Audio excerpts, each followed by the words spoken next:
General retired Qamar Javed Bajwa Pakistan के ex chief of army staff ने एक मुबैना तौर पर इंटरव्यू दिया एक वेबसाइट को, उसको बड़ी मशहूरी मिली। अब वो कह रहे हैं कि वो इंटरव्यू था ही नहीं, वो एक बातचीत थी। कुछ मवाद जो इस इंटरव्यू की हेडलाइंस तले लगाया गया, फैलाया गया, उसमें से कुछ मवाद जो है गायब हो गया है, बाकी मवाद मौजूद है। मेरे बारे में भी जिक्र किया उन्होंने, जिसका मैंने मुफस्सल जवाब अपने ट्विटर पर दिया और साथ ही अपने सोशल मीडिया के प्लेटफॉर्म स्टेज से भी दिया, आप उसको देख सकते हैं। लेकिन इस मामले पर कि इंटरव्यू क्या था, जनरल कमर जावेद बाजवा जिन पर रिटायरमेंट के बाद 2 साल की कदगन लगी हुई है, और बार बार बजरिया आर्टिकल्स, बजरिया इनफॉर्मल इंटरव्यूज़, बजरिया डीब्रीफिंग जो वो दे रहे हैं, वो ख़बरों के अंदर क्यों रहना चाहते हैं और बार बार क्यों अपना पाँव जो है अपने मुंह में डालते हैं, फिर उसके ऊपर शर्मिंदगी उठाते हैं। हमारे पास मंसूर अली खान साहब मौजूद हैं, सहाफ़ी, तज़कियाकार और ज़बरदस्त प्रोग्राम करते हैं समा पर। मंसूर, आपका बहुत शुक्रिया, आपने हमें ज्वाइन किया। शाहिद मेतला साहब सहाफ़ी, नया दौर पर इनका इंटरव्यू चला जो अब एक आर्टिकल में कन्वर्ट हो गया, उनको भी खुशामदीद कहते हैं, फ़ोन पर हमारे साथ मौजूद होंगे। Mansoor, start off with you. जब ये इंटरव्यू चला उसके बाद मैं आपका एक ट्वीट भी देखा जिसके अंदर आपने वजाहत से बताया कि जनरल बाजवा कह रहे हैं कि ये इंटरव्यू नहीं था। ये क्या मामला है?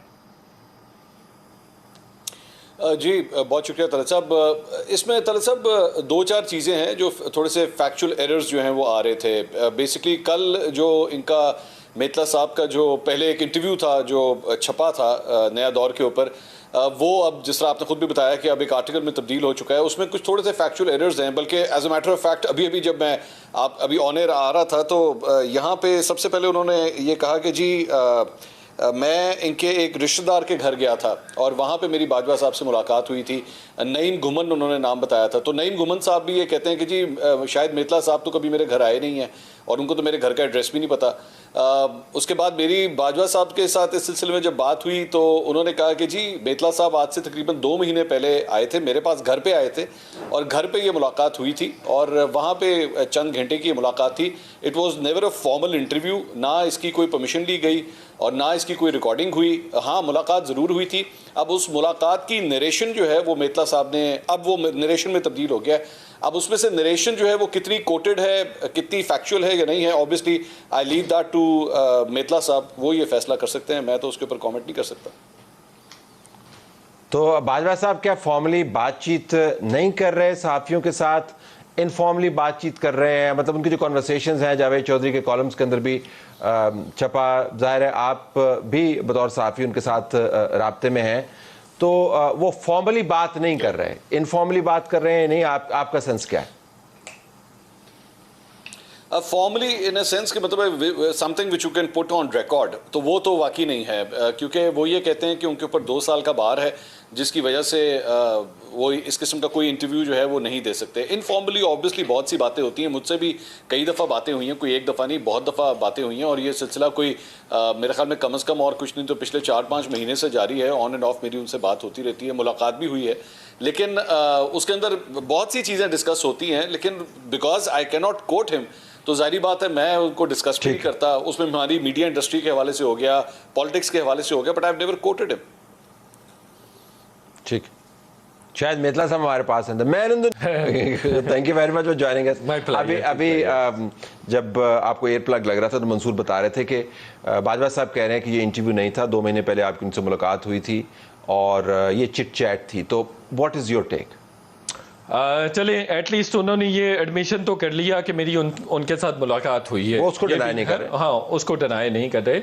और दूसरा तलत साहब, मैं भी लाइक मेरी तो नीश यही है और शुरू से आपने अगर देखा हो तो आपने भी डॉन लीग से इंक्वायरी रिपोर्ट पर मुझे आज भी याद है कि आपने भी क्रिटिसाइज़ किया था कि लीक्स पे एक और लीक्स आ गया, तो वो भी मेरे करियर का एक बड़ा स्कूप था जो मैंने किया। उस पे आपने देखा कि मुझे लीगल नोटिस तक आ गए हुए थे और राउत तहसीन साहब जो कि मेरे बड़े अच्छे दोस्त थे और हैं, उन्होंने मुझे कहा कि आपने मेरा करियर ख़त्म कर दिया, मैं तुम्हें लाइक उन्होंने कत्ल की धमकी दे दी मुझे 10 लोगों के सामने। और राउत तहसीन ने मुझे लीगल नोटिस भेज दिया। परवेज रशीद साहब मेरे दोस्त हैं, उन्होंने मुझे बाजवा साहब ने नहीं भेजा और अप्रैल में फारग हो गए। नहीं, बाजवा साहब भेज सकते हैं तो भेज लें, बाजवा साहब भेज सकते हैं। अच्छा, मैं ज़ाती तौर पर वैसे आपको बता दूं मंसूर, आपके लिए भी और आपके लिए भी, नाज़रीन के लिए भी, मुझे अपने प्रोफेशन के जो रमूज़ हैं काफी उससे वाकिफ हूँ. मेरा भी थीसिस ये है कि जब आपके साथ कोई बंदा बात करता है ना जी, तो वैसे ही बात नहीं कर रहा होता, वो चाहता होता है कि उसकी बात सामने है. So therefore, ji ji ji ji ji we're on the same page. आपकी इजाजत से मैं आगे बढ़ता हूँ. देखिए ये जो लाइक मेरी मंसूर साहब के साथ भी यही बात हो रही थी कि जब आप कोई चीज़ कंडक्ट कर रहे होते हैं, ऑन पेपर लेकर आते हैं, तो उसकी हैयत से पता चल जाता है, उसके रमूज से पता चल जाता है, उसकी तर्ज से पता चल जाता है कि ये किस लेवल का इंटरेक्शन हुआ है, किस तरह का इंटरेक्शन हुआ है. मैं कोई बच्चा तो नहीं हूं, मैं बहुत सारी चीजें अभी नहीं मंजर आम पे ला रहा, ऑन रिकॉर्ड नहीं लेकर आ रहा. 2 महीने पहले हुआ था क्या? हाँ, 2 महीने 2 फरवरी को हुआ था, और उसकी भी रीजन सी कुछ कॉम्प्लिकेशंस हो गई, चूंकि मैं इंटरनेशनल मीडिया आउटलेट के साथ करना चाह रहा था, लेकिन उसकी फिर उसकी मैं आपको बता देता हूँ. चूंकि उसका एकदम से आफ्ताब इकबाल साहब वाला हो गया सिलसिला, तो बाजवा साहब पे खासा प्रेशर आ गया. वो क्या सिलसिला था? वो जो आफ्ताब इकबाल साहब ने एक वीडियो लॉक कर दिया था कि जी वीडियोस हैं, और इस तरह से उसकी वजह से इमरान खान साहब उन्हीं दिनों में एक इंटरनेशनल मीडिया आउटलेट ने कहा कि हमें कुछ ऐसे पॉइंट्स हैं जिन पे हमें उनको वेट करवाना पड़ेगा. वो उनके बड़ा स्ट्रॉन्ग उनके फिल्टर होते हैं. लेकिन कंटेंट पे आ जाए, तो कंटेंट के ऊपर तो अभी आप भी तो एडिटर हैं, आप भी तो डीएन रहे हैं, एग्जीक्यूटिव डीएन रहे हैं, आपको कंटेंट देख के पता नहीं चल रहा? No, I loved it. I loved it. Sorry Mansoor, I know मैं थोड़ा सा जरा बाउंड्रीज को टच कर रहा हूँ, लेकिन आई लव्ड इट. मेरा तो ये है कि इंफॉर्मेशन लेना, डॉक्यूमेंट करना, ये हमारा धंधा ही यही है. ऑफ कोर्स, और कितने प्रोफेशनल अंदाज से हुआ वो है, एक फिक्रे में आपको खबरियत मिल रही है. अभी वो अब आर्टिकल में कन्वर्ट हो गया नया दौर के ऊपर. इसकी क्या रीजन है? कुछ चीजें निकल गई हैं. इज दैट करेक्ट मंसूर या नहीं? Let's hear Mansoor on this. The writer is sitting right with you. I think आप उनसे पूछेंगे.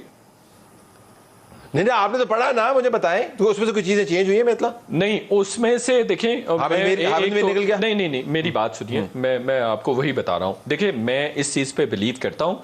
जो ये लेट हुआ ना तलत साहब, वो भी इसी वजह से हुआ. मैं चाह रहा था, मैं उस आइडियोलॉजी का कायल हूँ, उस कबील का आदमी हूँ जो ये चाहता है कि जो भी इंफॉर्मेशन है उसको पब्लिक डोमेन में होना चाहिए. जिस भी लेवल की सेंसिटिव इंफॉर्मेशन है नहीं है, definitely Awam message are better जज. तो मेरा यही था. इसी वजह से मेरी एक तो जो मीडिया आउटलेट्स हैं पाकिस्तान के बड़े, उनके साथ भी, उनके चीफ एडिटर्स मालिकान के साथ यही बहस होती रही कि आप मेरी चीज कोई एडिट नहीं करेंगे, और जो भी इसके लीगल कॉन्सिक्वेंसेस होंगे, I will be responsible for that. तो वो फिर उन्होंने, नया दौर वालों ने मुझे ये कंडीशन किया कि तलत साहब के हवाले से और हामिद मीर साहब हमारे दोस्त हैं, इनके हवाले से. मैंने कहा यार वो मेरे भी दोस्त हैं, और मैं चूंकि आते ही जरा नया दौर वालों से मैं रिक्वेस्ट कर रहा हूँ कि प्लीज मेरे वाला मामला या रिस्टोर कर दे. हाँ, आपका और हामिद मीर साहब का. तो आप देखिए, आप भी उस्ताद हैं, मतलब हमें हमेशा आपसे सीखने को मिलता है, और हामिद मीर साहब भी, उनको मैंने हमेशा सपोर्ट भी किया है, उनसे हमेशा सीखने को भी मिलता है. आप दोनों उस्ताद हैं, लेकिन मैंने बतौर जर्नलिस्ट अपनी ड्यूटी पूरी की है. Let me go to Mansoor with a solid question on content. Mansoor, अब इस बहस को हम जरा छोड़ दें अगर के क्या किस जाविये से आपने जर्नलिज्म करना है. जरा कंटेंट पे आ जाए. जो मामलात सामने आया है, जनरल बाजवा बुनियादी तौर पर तमाम मुद्दा जो है वो जनरल फैज़ के ऊपर डालते हैं, और ये अपने सबऑर्डिनेट्स पे डालते हैं, और अपने आप को मुकम्मल तौर पर साफ सुथरा कमांडर जो बिल्कुल फोकस्ड अपनी ड्यूटीज़ पर, उसके ऊपर रखते हैं. कि क्या वाकईतन इससे उनका इमेज जो है वो ऐसा ही बनता है? Your take on it. मेरे ख्याल में तलत साहब, this has more to do with one side of the story. ये जाहिर बात है, पाकिस्तान के अंदर कौन सा शख्स होगा जो कहेगा कि हाँ जी मैं इसका कसूरवार हूँ और ये सब कुछ मैंने किया. Nobody will do that. आज अगर जनरल फैज़ अगर जर्नलिस्ट से मिलना शुरू कर दें, तो ऑब्वियसली वो जो वर्जन देंगे शायद उसमें सब कुछ वो जनरल बाजवा पे डाल दें, या वो किसी और थर्ड एंटिटी के ऊपर डाल दें. तो ये मैंने भी इसके ऊपर, जब मैंने वीलॉग्स किए थे आज से 3-4 महीने पहले, 4-5 वीलॉग्स किए थे, तो उसके अंदर बार बार मैंने ये रिपीट किया था that this is his version. ये ऑर्डर ऑफ जो भी इवेंट्स हुए हैं, ये जनरल बाजवा का इसके ऊपर मानना ये है, ये उनका टेक है. It's not necessarily, and we have to accept this. Mitla साहब भी बैठे हैं, अगर इनकी मुलाकात हुई है तो he will also agree with this, कि वन हैज टू एग्री कि ये उनका टेक है. یہ ضروری نہیں ہے کہ ایسا ہی ہوا ہوگا. ہر سٹوری جب ایک جنگ ہوتی ہے تو جنگ میں ایک ہسٹری جو ہے وہ ایک ملک لکھتا ہے, ایک ہسٹری دوسرا ملک بھی لکھتا ہے کہ کیا ہوا تھا. تو یہاں پہ جو بھی ایونٹس ہیں, عمران خان صاحب کا اپنا ٹیک ہے. عمران خان فار ایگزامپل, میں ایک چھوٹی سی ایگزامپل لیتا ہوں. عمران خان صاحب کہتے ہیں کہ جی یہ جنرل باجوہ نے روس کے حوالے سے جا کے ایک تقریر کر دی اور یہ بڑا غلط کیا, انہوں نے کس نے اس کو اجازت دی تھی. اس کے اوپر چلے, میں یہ میتلا صاحب نے تو نہیں لکھا, میں آپ کو بتاتا ہوں, اس پہ جنرل باجوہ جو ہیں وہ یہ کہتے ہیں کہ جی میں جب گیا تھا اور میں نے جا کے وہ تقریر کی تھی تو عمران خان صاحب کی نالج میں ڈال کے کی تھی. میں نے بتایا تھا کہ میں جا رہا ہوں تقریر کرنے کے لیے, اور ان کی پوری اجازت لے کے کی تھی. نالج کے اگلے کالمز پہ آئے گا, مجھے پتہ ہی نہیں تھا.